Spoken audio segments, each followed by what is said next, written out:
Cosa ci prepariamo di buono oggi? Oggi ci prepariamo qualcosa per fare merenda con farina di mandorle, gocce di cioccolato, cioccolato fondente, un po' di miele e burro di cocco all'interno. E ci facciamo una merenda diversa.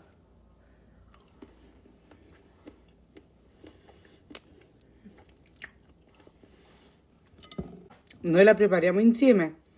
Andiamo.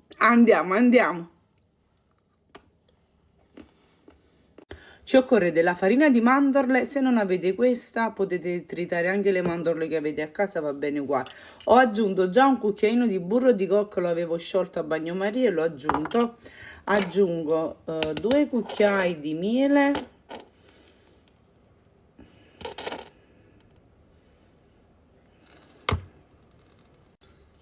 deve essere così. Io ho aggiunto un altro cucchiaino di burro di cocco, ci aggiungo delle gocce di cioccolato a piacere, fate a sentimento.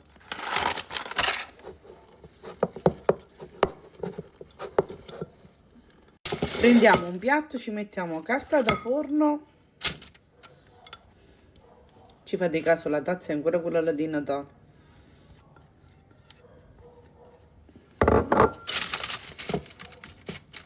Ho sciolto del cioccolato fondente a bagnomaria, sono più o meno 100 grammi di cioccolato fondente.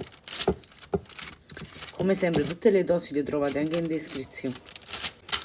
Come sempre vi ricordo che non vi autorizzo a pubblicare i miei video sul FB.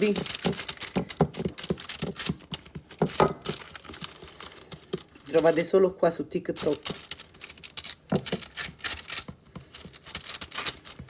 Ecco qua. Quando siamo soddisfatte della forma, va bene così.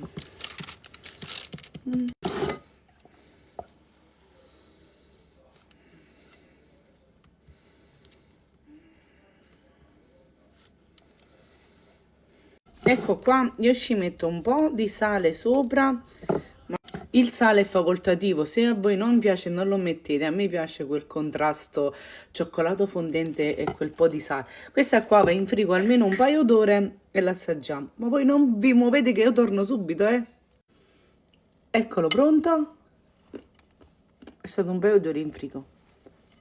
Come vi dico sempre, provatelo.